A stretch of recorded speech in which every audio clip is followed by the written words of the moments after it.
One of the most iconic sports cars in British motoring is teaming up with the world's richest man. Lotus, owned by the Chinese car maker Geely, is to list its electric car business in the United States in a deal backed by Bernard Arnault. The listing, which also covers Lotus's research division, is expected to be worth over $5 billion. Well, let's talk to Peter Wells, the director for the Centre for Automotive Industry Research at Cardiff University. Peter, good to see you. Thanks for your time. How significant is this listing?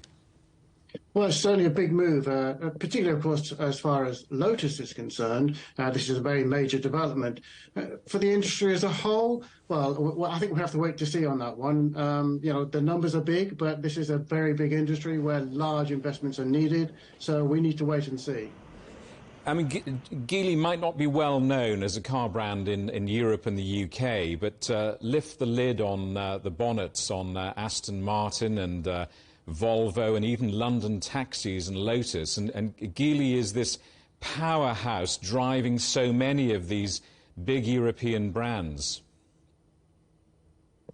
That's right, and in fact, Geely has been a really good steward for many of these companies in a way that perhaps hasn't been the case in the past. Many of those companies, Lotus included, have had a fairly turbulent ownership history. Geely has been a pretty steady hand on the tiller and has been quietly investing significant sums of money in Lotus and the other companies it looks after in order to position them for this forthcoming electric revolution. How is the global EV market doing? We have been reporting for months the global supply chain problems, obviously the rising cost of raw materials. How is it looking at the moment? Supply is still pretty tight, it's fair to say, not just in terms of those materials, but also there's still some echo effects from the semiconductor shortage. But overall, I mean, demand is really strong. The forecasts still keep getting stronger for the share that electric vehicles will take in the future. So there's no letting up on the demand side. It's still a slight problem on the supply side, and that means consumers are still paying, well, top dollar, really. Companies get together all the time. What's perhaps eye-catching about this story is the luxury group, LVMH. What are they getting out of this? Well, it's a really interesting move. It's perhaps not the first time that the fashion industry and the automotive industry have sort of danced together, shall we say. But I think in this case, for Lotus to achieve the kind of volumes it wants to achieve by 2028 or so, they need to have something differentiating. They need to have something special.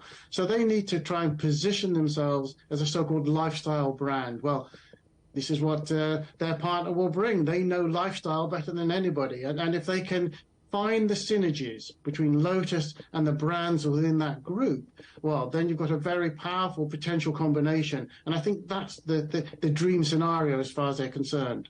We've kind of been here before, though, in a sense, haven't we? Because Porsche last year floated in the biggest European initial public offering in a decade. I think it was a $72 billion valuation.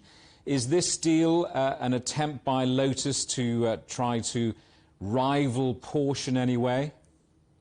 Well, of course, the Porsche flotation was a much bigger issue, a much bigger concern, and Porsche was already very well established in terms of its migration as a sports car brand into a much more populist SUV sort of brand, and of course has developed electric vehicles, was on the market already and doing very well. So that was a very different story, but it does indicate there's an appetite in the market for this sort of positioning. So I think that's what Lotus are looking at. They're never going to be as big as Porsche, but they do see that there's the potential there. And of course, other companies are also pushing hard in this area. Ferrari has an electric brand now, a four-seat, four-door SUV, effectively. So this is where the whole industry is going. Lotus cannot afford to leave it behind if they want to remain in the automotive industry. So in a sense, it's a do-or-die push for survival. Peter, good to see you. Thanks for coming on the programme. Peter Wells, Director of the Centre for Automotive Industry Research at Cardiff University.